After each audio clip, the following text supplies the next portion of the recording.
Taenda fa Riulingi Chikidaka Koma zinorira Sevanisiya mupeperi Ini ndakakulira mutemberi Shuwa kundisiya mupeperi Ini ndakakulira mutemberi Ini ndakatamba na Judas Iscariot Ndikatamba na David na Goliath DJ Kadoko Ndakakura nemboko Peter ndinomziva Yakobe ndinomziva Moses ndinomziva Kana Zakeyo ndinomziva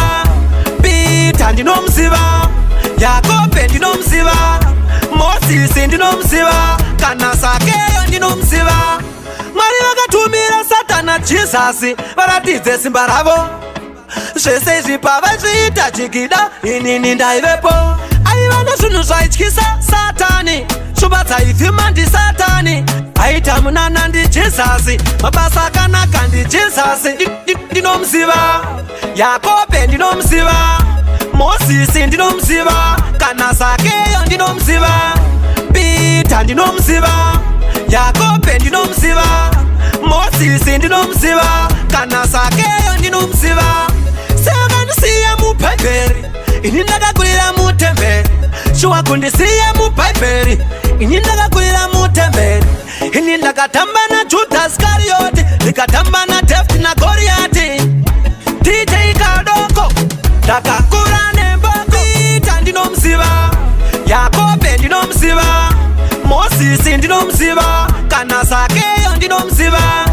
Peter ndinomziva Yakobe ndinomziva Moses ndinomziva Kana Zakeyo ndinomziva Mwari vakatumira Satana Jesus varatidze simba ravo zvese zvipava zviita chikida inini ndaivepo aiva nezvinhu zvaityisa Satani shumba dzaivhima ndiSatani aita munana ndiJesusi mabasa akanaka ndiJesusi ndinomziva Yakobe ndinomziva Moses ndinomziva Kana Zakeyo ndinomziva Peter ndinomziva Yakobe ndinomziva Moses ndinomziva Kana Zakeyo ndinomziva Sevanisiya mubhaibheri ini ndakakulira mutemberi Shuwa kundisiya mubhaibheri ini ndakakulira mutemberi ini ndakatamba na Judas Iscariot ndikatamba na David na Goliath DJ Kadoko ndakakura nemboko Peter ndinomziva Yakobe ndinomziva Moses ndinomziva Kana Zakeyo ndinomziva Peter ndinomziva Yakobe ndinomziva Moses ndinomziva Kana Zakeyo ndinomziva